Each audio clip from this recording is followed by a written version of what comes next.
Ichigo Kurosaki, es el protagonista principal de la reconocida serie de manga y anime, Bleach. Desde su infancia, Ichigo demostró una habilidad extraordinaria, la capacidad de ver espíritus y fantasmas. Dicha condición lo separó del resto de sus compañeros, y marcó profundamente su vida.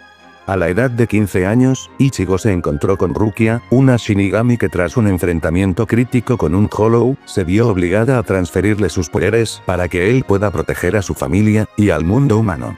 De este modo, Ichigo se convirtió en un Shinigami sustituto, asumiendo las responsabilidades y deberes propios de un segador de almas.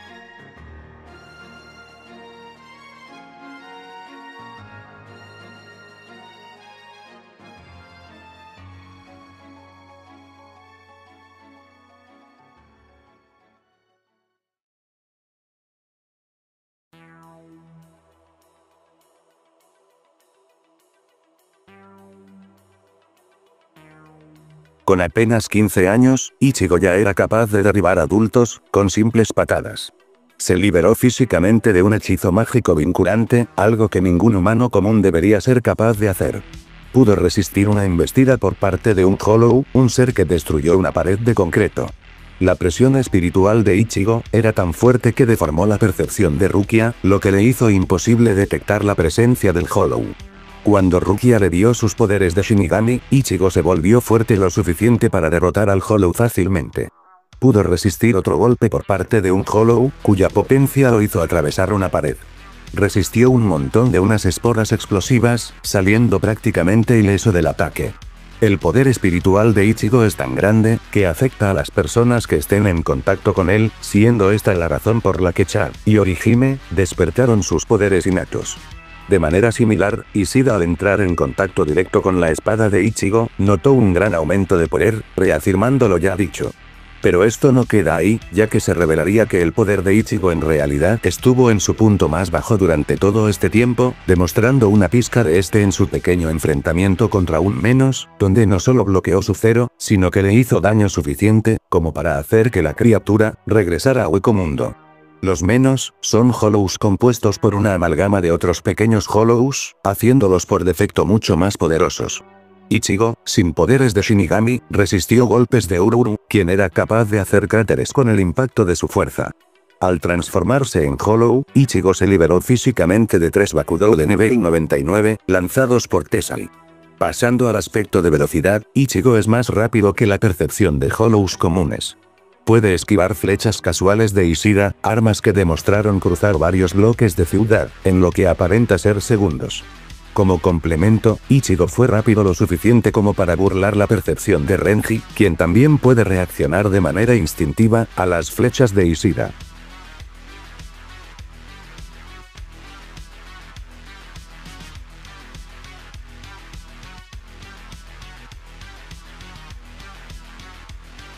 En el entrenamiento con Urahara, Ichigo resistió múltiples embestidas a través de varias rocas grandes. Con lo que aparentaba ser un precursor del Getsuga Tenso, provocó una gran apertura en la tierra, que se extendió a más o menos varios metros de profundidad. Destruyó las hachas de Hidambo, armas con las cuales el gigante podía ocasionar cráteres en el suelo. Resistió golpes de un Renji desatado, quien era 5 veces más poderoso de lo que fue cuando pelearon en el mundo humano, con ataques capaces de derribar microedificios y casas. Al recuperar la compostura, Ichigo detuvo la espada de Renji, únicamente usando sus manos, y con un ataque directo, lo derrotó. Indirectamente confirmando que Ichigo después de entrenar, tuvo un aumento de 5 veces en sus estadísticas. Luego de esta pelea, no tardó mucho hasta encontrarse con Zaraki Kenpachi. En primera instancia, el capitán de la 11ª división, estaba abrumando a Ichigo, quien como mucho, podía defenderse de sus ataques. Pero luego de conectar con sus poderes innatos, Ichigo lo igualó en fuerza, haciendo que Zaraki luchara de manera desatada. En este estado, Kenpachi podía partir edificios de manera casual, y el choque de espadas entre él y Ichigo, fue suficiente para reducir bloques urbanos a escombros. Al finalizar, según palabras de Zaraki, Ichigo fue el ganador de la pelea, aunque visualmente, pareció más un empate. Luego de estos acontecimientos, Ichigo entrenó para dominar el Bankai, técnica que según palabras de Yoruichi, incrementa el poder del usuario desde 5 hasta 10 veces. Justo unos momentos antes de que Rukia fuese ejecutada, Ichigo apareció, y detuvo de manera casual el Sokyoku, una espada doble muy grande, que es mencionada tener el poder concentrado, de 1.000.000 de Zanpakutos. Luego, procedió a demostrar que tan fuerte se ha vuelto, dejando fuera de combate a varios tenientes, sin ni siquiera desvainar su espada. En el instante fue interceptado por Byakuya. Pelearon de manera casi igualada por un rato, hasta que el capitán liberó su Bankai, demostrando una vasta superioridad a Ichigo. En respuesta, Kurosaki también liberó por primera vez su Bankai. Y ya de entradas, superó la velocidad instintiva del capitán, en hasta 2 ocasiones, bloqueando a punta de espada, las hojas del Senbozakura.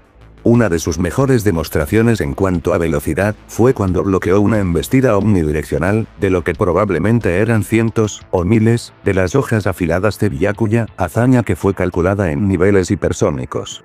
Pero conforme avanzaba el combate, Ichigo se acercaba a su límite, cosa de la que Byakuya sacó ventaja, y empezó a abrumarlo con varios ataques. A punto de ser derrotado, el Hollow interno de Ichigo salió a flote, y en una explosión de poder, empezó a masacrar a Byakuya, casi matándolo en el proceso, de no ser que, el propio Ichigo, logró recobrar el control de su cuerpo.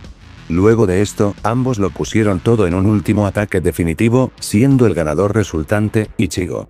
Lo remarcable de esta victoria, es que Ichigo destruyó la espada de Byakuya, una espada que estaba compuesta por miles, y me atrevo a decir millones, de Senbozakuras concentradas. Pasando la velocidad, Ichigo logró reaccionar y bloquear una espada, cuya hoja se extendía hasta una longitud equivalente a 100 katanas, en un instante.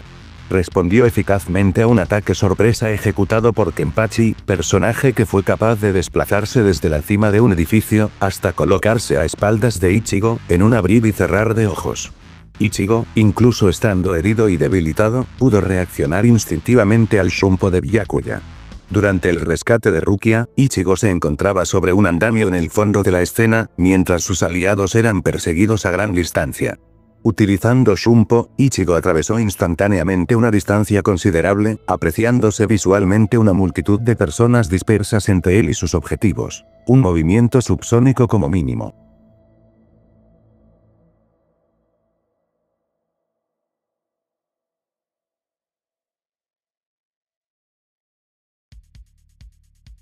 En esta saga, Ichigo tuvo diversos combates con 2 personajes en específico, Grimmjow y Ulquiorra, con los cuales, en lo que vendría siendo el primer acto del evento, amplificó sus poderes innatos de manera progresiva en cada pelea. En su primer encuentro con Grimmjow, Ichigo era muy inferior al sexto espada, con este pudiendo detener la hoja de su Zanpakuto con sus manos desnudas, y propinarle varios golpes, que lo dejaban con heridas graves visibles. Incluso un Getsuga tenso en la cara, no le dejó más que una cicatriz, con la pelea siendo interrumpida por el Capitán Tosen, justo antes de que Grimmjow liberara su espada. En su segunda pelea, Ichigo demostró claras mejoras tras el entrenamiento para controlar sus poderes de Hollow, al punto de soportar un 0 a quemarropa de Grimmjow, algo impensable para él en su primer enfrentamiento. Podemos asumir que la Hollowficación le otorga a Ichigo un incremento de poder comparable al de su Bankai, como lo demuestra la superioridad con la que dominaba al sexto espada. Esto se hace aún más evidente en Hueco Mundo, donde, a pesar de utilizar el Bankai, Ichigo tenía ciertas dificultades para enfrentarse a este oponente que ven en pantalla. Sin embargo, al activar la máscara por unos breves instantes, logró derrotarlo de un solo golpe. No obstante, dicho bufeo solo se mantenía durante algunos minutos, y una vez que la máscara se rompía, Ichigo volvía a quedar en desventaja frente a Grimmjow. Antes de su tercer y último combate, la racha fue detenida por Ulquiorra, siendo este el primer enfrentamiento que tiene con Ichigo. De primeras, el cuarto espada se defendió fácilmente con las manos desnudas, de los ataques de un Ichigo con Bankai, más Hollowficación, teniendo heridas leves. Consecuentemente, resistió una embestida que lo hizo atravesar varios pilares, y finalmente un Getsuga tenso, que lo forzó a usar las 2 manos para cubrirse. Pero incluso con eso, el ataque hizo menos que rasgarle un poco la ropa a Ulquiorra, para justo después, el cuarto espada atravesarle el pecho, dejándole medio muerto en el suelo. recobrando la racha de combates contra Grimlow. En su tercer y último duelo, ambos estaban bastante igualados. El Bankai demostró mucho más aguante contra el sexto espada, deteniendo ataques casuales, y peleando en igualdad física por cierto tiempo, hasta que se dejaron de juegos y recurrieron a sus formas más poderosas. Hollowficación, contra la liberación de Grimlow. El combate siguió de forma igualada, con ambos intercambiando potentes golpes el uno al otro, hasta que Ichigo tomó la ofensiva, y derribó a Grimlow, en un ataque directo. El segundo, y también último combate con Ulquiorra fue un poco de lo mismo. Al inicio estuvo algo parejo con Ichigo, ahora pudiendo defenderse y esquivar de los ataques del cuarto espada, mostrando mejoras al poder incluso prever sus movimientos, hasta que dispuso de la máscara para obtener una ventaja en combate, por lo que, en respuesta al verse superado, Ulquiorra usó su resurrección. El cuarto espada nos explica que a partir de su número a los rangos superiores, una liberación, o un gran rey cero, son tan poderosos que podrían destruir las noches, siendo esta una mega estructura de tamaño bastante considerable. De hecho, el cero de Grimlow creó una distorsión local con las tropas de Harribel, remarcando que es peligroso usar esa clase de ataques dentro de las noches. Ataque que por cierto, Ichigo tanqueó de lleno en la cara como si nada. Pero, ¿qué tan grande es las noches?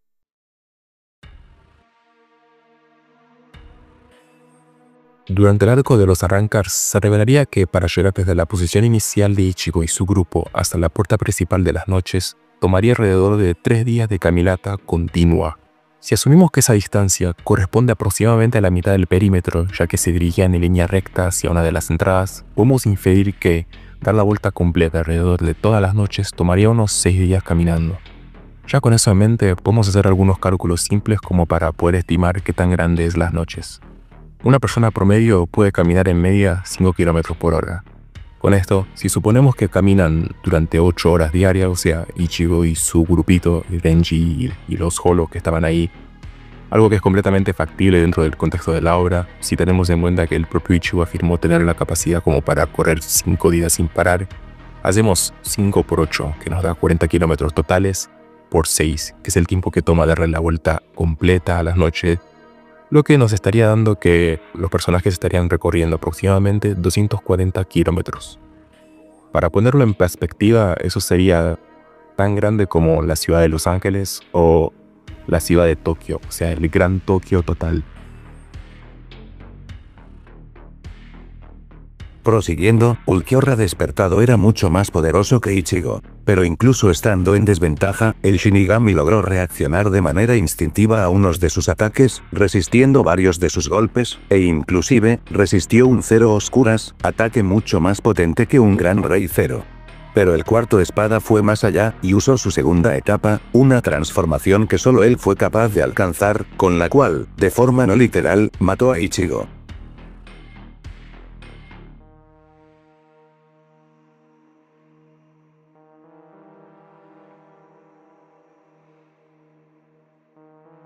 Esta forma, es la Zanpakuto de Ichigo, Zangetsu, tomando control de su cuerpo debido a que Ichigo no cumplió con su parte del trato, en el que Zangetsu le permitió a Ichigo usar sus poderes de Hollow, siempre y cuando este no muriera, de ahí lo que dije anteriormente, de que Ulquiorra lo mató, o al menos lo dejó muy, pero muy cerca de la muerte. En esta forma Ichigo abrumó completamente la segunda etapa de Ulquiorra. El mero movimiento de su espada creaba cráteres, e inclusive, detuvo con sus propias manos uno de los ataques más potentes de Ulquiorra, la lanza del relámpago. Ataque que generó una explosión visiblemente más grande que las noches. En esta forma Ichigo poseía altas capacidades regenerativas, pudiendo curar el agujero que Ulquiorra le había hecho en el pecho. La paliza que le dio a Ulquiorra fue tan grande, que anuló su regeneración, por consiguiente matándolo. Posterior a este combate, el poder espiritual de Ichigo incluso en su punto más bajo, ya era igual al de un capitán, proporcionalmente siendo mucho más poderoso en condiciones estándar. Aunque ni así, era rival para Aizen. Por lo que, tuvo que recurrir a un entrenamiento especial dentro del Dangai, un espacio-tiempo desconectado del mundo. Pero antes de que pasemos al último acto de estas peleas, Ichigo tuvo un mini altercado con el capitán Ichimaru, donde pudo bloquear varios ataques de su espada, que casualmente cortaban edificios a lo largo del pueblo de Katakura, debido a su extrema longitud. Acá hay un tema muy clave que nos ayuda a dimensionar los rangos de velocidad que estaba manejando Ichigo en esta saga y en general desde el inicio de la obra hasta este punto específico del manga. Jin dice que su espada se retrae y se contrae 500 veces más rápido que el sonido, ya que el tipo aplaude y dice, che, mira, es más rápido que esto, claramente indicando el sueño de sus manos. Pero un capítulo después dice que eso era mentira, que su espada no era tan rápida como él dijo y que tampoco se extendía tanto como se creía.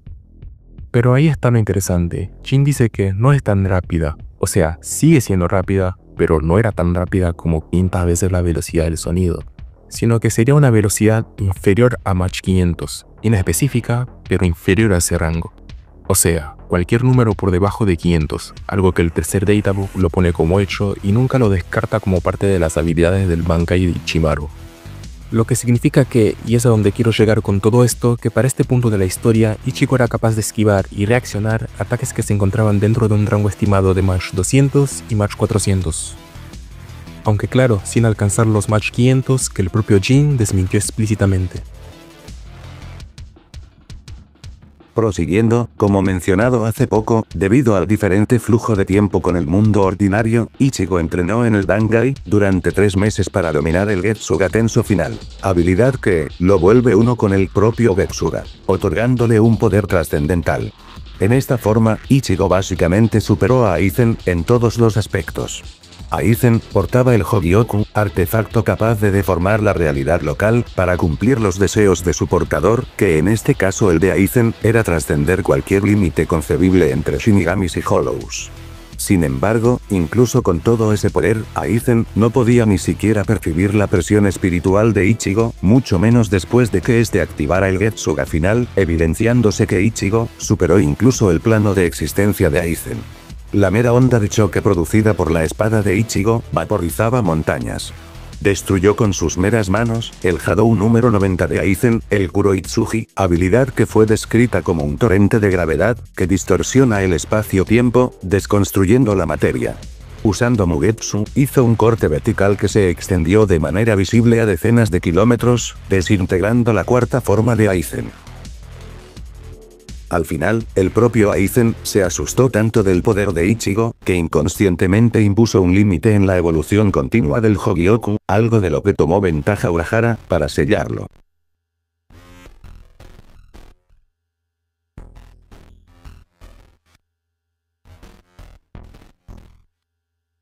En esta saga, no hay muchas hazañas relevantes para el escalado de Ichigo, ya que aquí, perdió los poderes, producto de usar el Getsuga Tenso final.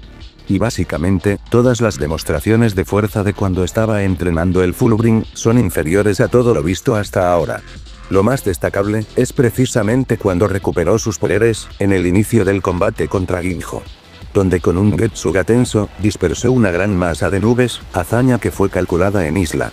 Otra hazaña, también fue en esta pelea, donde la activación de su Bankai, destruyó la dimensión de Yukio, que era una réplica exacta del pueblo de Katakura.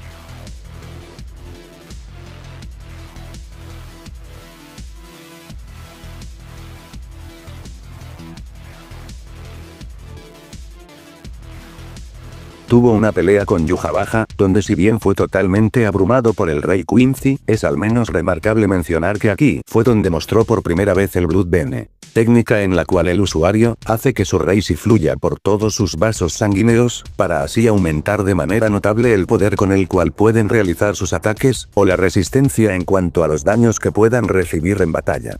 Adicionalmente, esta habilidad proporciona un aumento de poder similar al Bankai. Después de esa pelea, Ichigo fue reclutado por el Escuadrón Zero, para entrenar. Producto de ese entrenamiento, Ichigo se enteró de sus verdaderos orígenes, que la persona en su interior que se hacía llamar Zangetsu, era en realidad la manifestación de su poder como Quincy, y que su Zanbakuto es en sí, su Hollow interno. Con esto, Ichigo desbloqueó su verdadero poder durmiente, que estuvo sellado todo este tiempo, siendo lo que demostró hasta ahora, sin incluir a Mugetsu, una mera fracción de su potencial. Cuando bajó del palacio del rey, tuvo un pequeño altercado con las Sternritter, personajes que no le eran más que una molestia, pudiendo lidiar con las 4 al mismo tiempo, apenas usando sus manos. Para un poco de scaling, las Sternritter podían evadir casi de manera casual los rayos de Candice, que son superiores a los rayos de procedencia natural, fenómenos que se desplazan a la velocidad que ven en pantalla. De hecho, Ichigo redireccionó a corta distancia diversos ataques combinado de las mismas, y hasta bloqueó de lleno un rayo, con el Getsuga Tenso. También, se demostró a una de ellas esquivando la luz del Auswallen, destello de energía que cruzó 4000 kilómetros desde el Palacio del Rey, en pocos segundos. Con Bankai, podemos decir que Ichigo en estos momentos, manejaba una velocidad entre los rangos masivamente hipersónicos, a subrelativistas. Punto. En la novela se dice que las flechas de Candice no son tan rápidas como el rayo verdadero, pero rápidas lo suficiente para considerarse rayos. Como complemento externo a la obra, la wiki ha calculado la velocidad de las flechas de Candice en masivamente hipersónicas. Prosiguiendo con Ichigo, entablaría una segunda pelea contra Yhwach, luego de que éste recuperara la totalidad de sus poderes, y usara el Auswallen, técnica que permite al Rey Quincy absorber energía de otros Quincy, para fortalecerse a sí mismo. Yhwach había salido de haber derrotado a Ichibei, el Shinigami más poderoso del mundo, y también el capitán de la División Zero. De efecto colateral, de alguna manera el despertar de Yhwach también hizo que la Guardia de Élite lograra liberarse parcialmente del Bankai de Senjumaru. El propio Yhwach elogió el notable aumento de poder de Ichigo, viéndose obligado a recurrir a Bloodbane para frenar sus ataques, y responder utilizando diversas técnicas nombradas como métodos de contraataque. La diferencia real de poder entre ambos, solo se hizo evidente cuando Yhwach activó su habilidad especial. Pero aún así, Ichigo logró resistir varios de sus embates, levantándose una y otra vez, para volver al combate. Ya que, como objetivo secundario, Ichigo buscaba estimular sus poderes mediante la energía desbordante de Yhwach, con la intención de liberar de forma unificada todo su potencial, Hollow, Quincy y Shinigami. De esta manera, mostrándonos lo que vendría a ser su verdadero Shikai. La magnitud de su poder era tal, que Orihime tuvo que generar una barrera protectora para evitar que la presión espiritual de Ichigo arrasara con todo el entorno.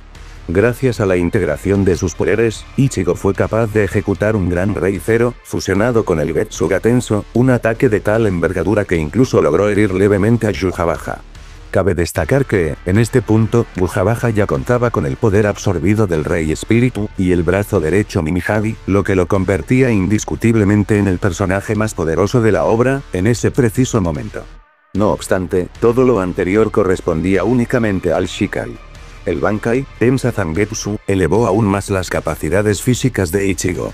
Aunque, siendo sinceros, tuvimos escasas oportunidades de presenciar verdaderas hazañas, o demostraciones de poder de este Bankai, ya que, apenas hizo su aparición, Yhwach lo destruyó.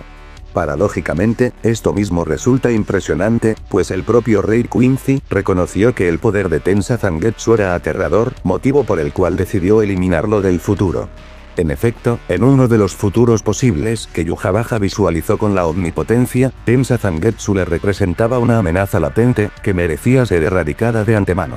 Esto se vio confirmado más adelante, cuando, bajo los efectos de la hipnosis de Aizen, Ichigo logró cortar a la mitad a Yhwach con su espada, aparentemente derrotándolo.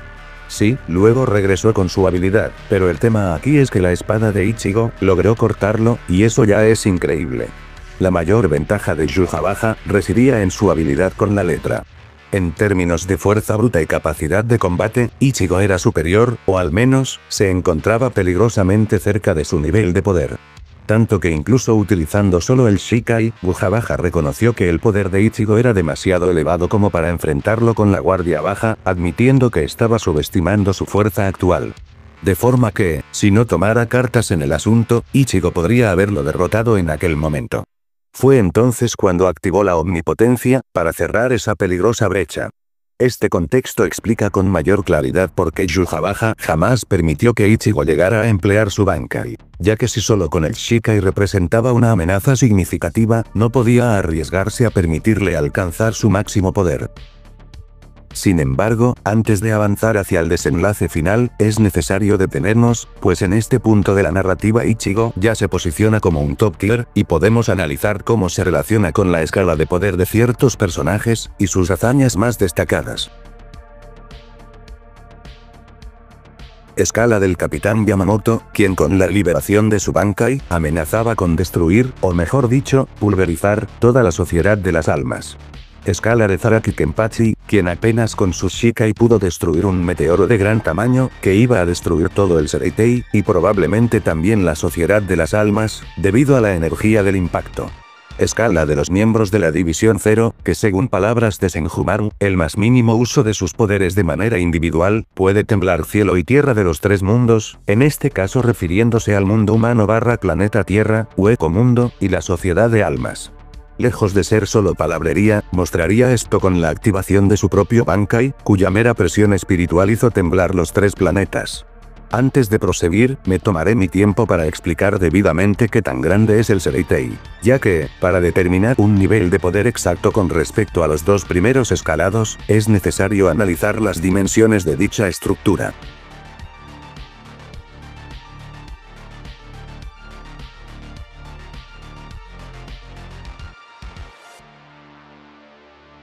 La sociedad de las almas es el mundo donde van los muertos, similar al cielo de las creencias religiosas.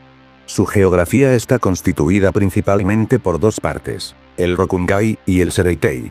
Lo primero, es la zona donde van las almas errantes, comprendiendo la mayor parte de la sociedad de almas, y es con diferencia la zona más poblada, contando con más de 28.000 habitantes. El Rokungai se encuentra dividido en 320 distritos, 80 en cada punto cardinal, y nombrados en orden descendente, según lo alejados que se encuentran del centro. Lo segundo, que es el Sereitei, se ubica en el centro de la sociedad de almas. Es la base de operaciones de los Shinigamis, y de figuras relevantes dentro de la jerarquía espiritual. Se trata de una gran ciudad fortificada por enormes muros, conocidos como el Seireimon. Estos normalmente están abiertos, pero cuando un intruso se aproxima, los muros descienden para bloquear el acceso. En tal caso, se despliegan 4 muros gigantes, uno en cada puerta cardinal, los cuales asumen la custodia de dichas entradas, dispuestas equidistantemente entre sí. Dentro del Sereitei, se encuentra la organización central de los Shinigamis, conocida como el Gotei 13, conformada por 13 escuadrones de la corte. Junto a ellos, operan también el cuerpo de Kiro, la fuerza de sigilo, la academia de Shinigamis, y los 46 centrales, quienes conforman el poder judicial. Cada escuadrón posee un mínimo de 200 miembros, sumando un total superior a los 6.000. Lo que sugiere que, incluso en condiciones críticas, el Sereitei puede perder hasta 2.200 efectivos, sin que eso implique la desaparición completa de los escuadrones. Además de los muros y guardianes, el Sereitei cuenta con una defensa final. Una pared en forma de esfera, que digiere la materia espiritual circundante, activada cuando se detecta una amenaza de gran nivel. El mundo de la sociedad de almas, existe en paralelo con el mundo humano, y está intrínsecamente interconectado con el mismo, como dos caras de la misma moneda, formando un balance cósmico equitativo. Fíjense en cómo separo los términos, ya que una cosa es la sociedad de las almas, que solo está constituida por Rokungai y el Sereitei, y otra cosa muy diferente, es el mundo, o planeta, donde reside la sociedad de las almas. Lo que iban a destruir tanto Yamamoto, como el meteoro de Gremi, era simplemente la sociedad de almas, es decir, la ubicación geográfica, y no el planeta.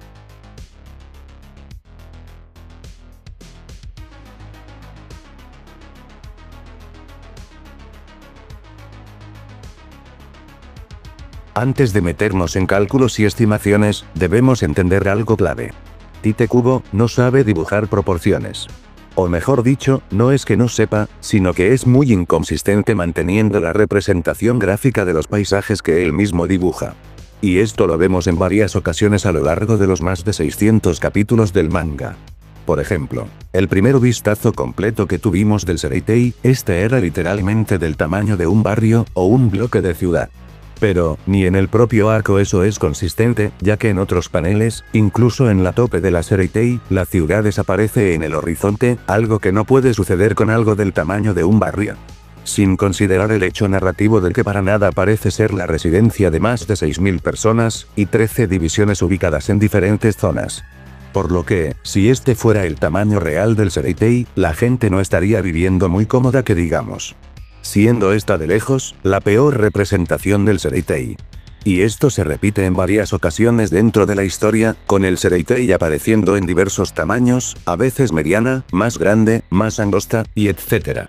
Pero, inclusive dentro del Sereitei, existen montañas y bosques, aparentemente de forma casual, ya que lo que ven en pantalla era simplemente la parte trasera del cuartel del Escuadrón 13.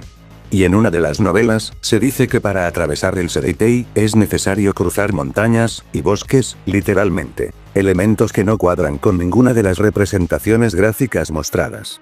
Pero todos estos inconvenientes tienen una explicación bastante simple. Y es que a Tite Kubo no le gusta darle protagonismo al entorno y escenarios. Según sus propias palabras, él prefiere centrar su dibujo en los personajes y en el impacto visual que aportan a nivel narrativo. Diciendo explícitamente que, en Bleach, cuando llega un personaje nuevo, a veces el fondo está vacío, con el propósito de que el personaje cree la atmósfera con solo existir ahí. Y más aún, para Kubo, los escenarios distraen al lector, por lo que el aporte de estos, tanto técnico como narrativo respecto al tema, es minimalístico y sin importancia, por tanto, no sirven para analizar el tamaño de dichas estructuras.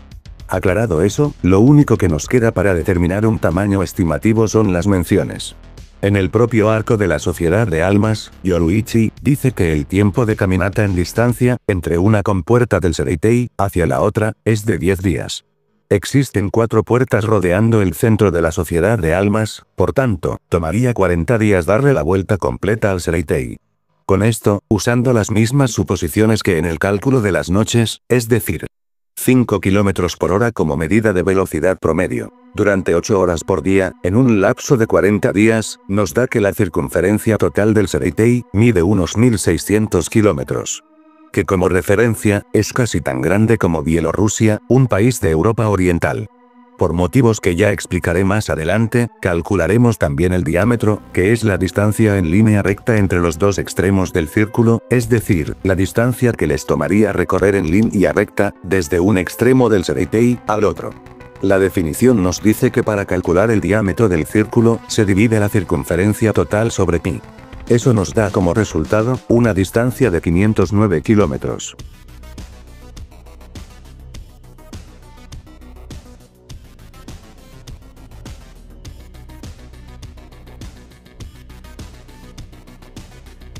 La respuesta es un no. Algunos argumentan que el tamaño del Sereitei no puede ser tan grande, porque Ichigo y Hanataro lograron llegar al centro en aproximadamente un día. Sin embargo, este contraargumento no resiste un análisis técnico y narrativo más profundo. Veamos el porqué, en 2 simples puntos. Punto número 1. Debemos tener en cuenta que cuando Ichigo y compañía estaban a camino de la torre de ejecución, no lo hicieron por el método normal, sino que tomaron un atajo hacia los túneles subterráneos. Un atajo, por definición, es un método para acortar la distancia o el tiempo de viaje entre 2 puntos. Es completamente coherente que una estructura enorme tenga zonas internas que permiten desplazamientos más rápidos, si se conocen rutas específicas. Y aquí hay un punto clave que solo agrega más veredicto a esto. Hanataro es miembro de la 4ª división, la que es encargada de la atención médica y logística, dentro del Gotei 13. Por ello, no solo es plausible que tomaran un atajo, sino que Hanataro, por su rol funcional dentro del Sereitei, tenía la formación y experiencia necesaria para acceder a rutas restringidas que acortan la distancia a diversos sectores, en aras de poder atender con rapidez a los heridos en combate, o cualquier otra función de emergencia. Punto número 2. El manga nunca precisa si el grupo partió desde un extremo del Sereitei, o desde una zona intermedia del muro. Por lo que, sin este dato, es especulativo suponer que hayan recorrido el radio completo, porque de estar más cerca del centro, entonces su recorrido sería proporcionalmente menor. Otro de los contraargumentos más comunes, y lo que supuestamente desmiente lo que acabé de decir justo antes, se basa en el mapa improvisado que Ganju dibuja durante la planificación con Ichigo y Hanataro. Sin embargo, este recurso es puramente narrativo y humorístico, y no tiene valor como evidencia geográfica. Ganju literalmente titula el dibujo como Mapa del Sereitei, pero este está hecho con trazos irregulares, sin escalas, y sin caminos marcados. El propio Ichigo se burla de él, diciéndole que ni siquiera había dibujado los caminos en el mapa. Evidenciándose que ni siquiera lo estaban tomando en serio, y la secuencia en sí, solo formaba parte del tono relajado del manga. Incluso el propio Ganju ni siquiera tenía certeza de la ubicación donde se encontraban, ya que primero él marcó una ubicación al borde del mapa como el estamos aquí, pero luego la tachó y la reemplazó con otra más cercana al centro con una estrellita. Básicamente, esa era su idea de ubicación al inicio del viaje, pero como no salió según lo planeado, tuvo que empezar a especular dónde estaban parados. Por lo que, usar un facto tan ambiguo como base para estimar una distancia concreta, es completamente absurdo. Y ya por último, aunque el pseudomapa señala puntos cardinales, norte, sur, este, oeste, no tenía proporciones, coordenadas, ni medidas que puedan asociarse al verdadero tamaño del Sereitei, invalidando cualquier tipo de uso concreto para establecer distancias exactas. En otras palabras, solo era un dibujo esquemático para diálogo, no una representación cartográfica válida. Regresando al tema principal, cuando emergen tras usar el atajo, Ichigo y Hanataro no estaban todavía en el centro exacto donde se encontraba la torre de ejecución, sino que se indicaba que aún faltaba un largo camino por recorrer, reforzando el hecho de que solo fue un viaje parcial. Y aquí está algo aún más interesante, y la razón por la cual antes dije que era necesario calcular el diámetro del Sereitei. Matemáticamente, recorrer la circunferencia completa de cualquier círculo es una distancia mucho mayor que moverse en camino recto hacia el centro, cuyo valor corresponde al radio del mismo. Y esto, asumiendo que crucen en línea recta desde un extremo al otro, pero como sabemos, Ichigo y compañía se dirigían al centro, es decir, incluso suponiendo que los personajes empezaron a caminar desde la punta del Sereitei, solo recorrerían la mitad de la recta, que es una distancia mucho más menor aún. A eso, hay que agregarle que lo hicieron con atajos subterráneos, que les proporcionaban mayor movilidad que en la superficie, y acceso a puntos estratégicos. De hecho, hasta se habían tomado un mini descanso para conversar.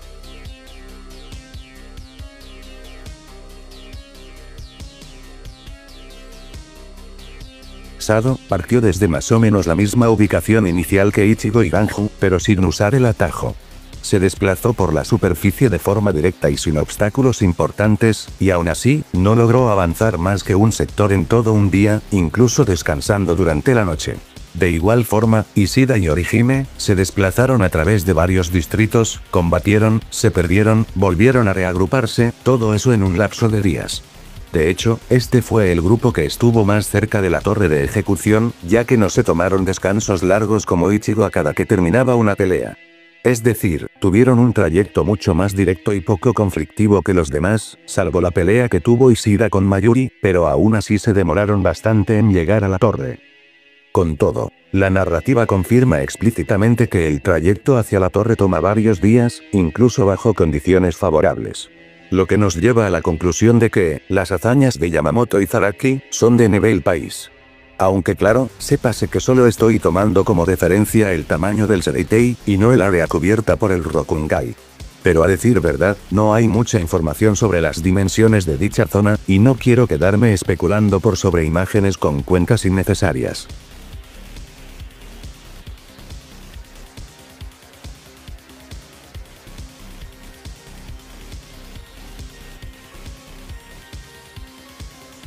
En el desenlace final de la pelea contra Yhwach, Ichigo, con mucha ayuda, logra derrotar al Rey Quincy.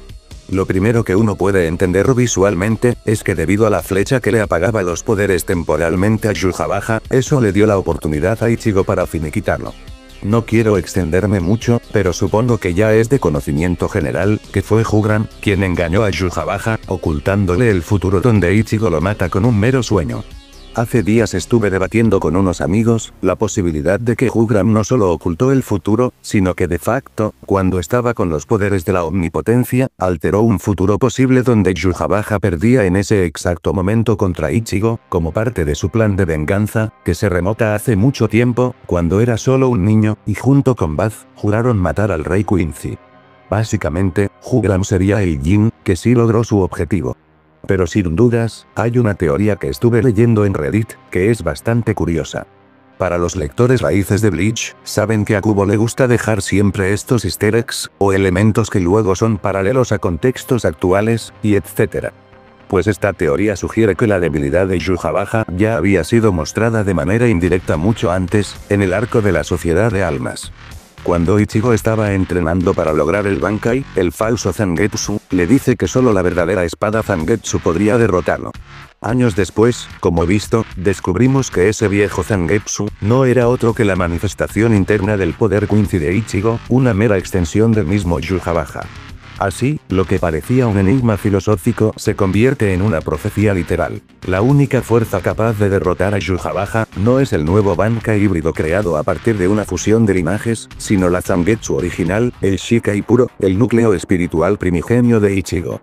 Esta teoría también sugiere que en el momento que Ichigo se encontró la primera vez con Zangetsu, y este no podría decir su nombre, era porque Ichigo lo había eliminado de la existencia, impidiendo que sea nombrado incluso dentro de las dimensiones internas del alma. Lo sé, es mucho viaje, pero bueno, solo toca esperar a que salga el anime, y ver cómo explican el final, y por Dios, yo solo quiero, y ruego, para que al fin, nos muestren el Bankai de Aizen.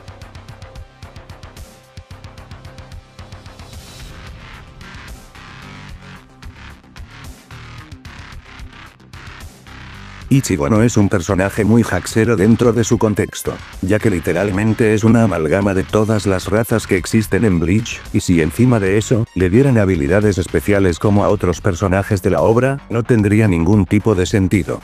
Sus habilidades son: percepción extrasensorial. El Reiraku permite al usuario desarrollar una especie de sexto sentido, que permite ver las almas, o sentir la energía espiritual, incluso si se está privado de los ojos, u otros sentidos.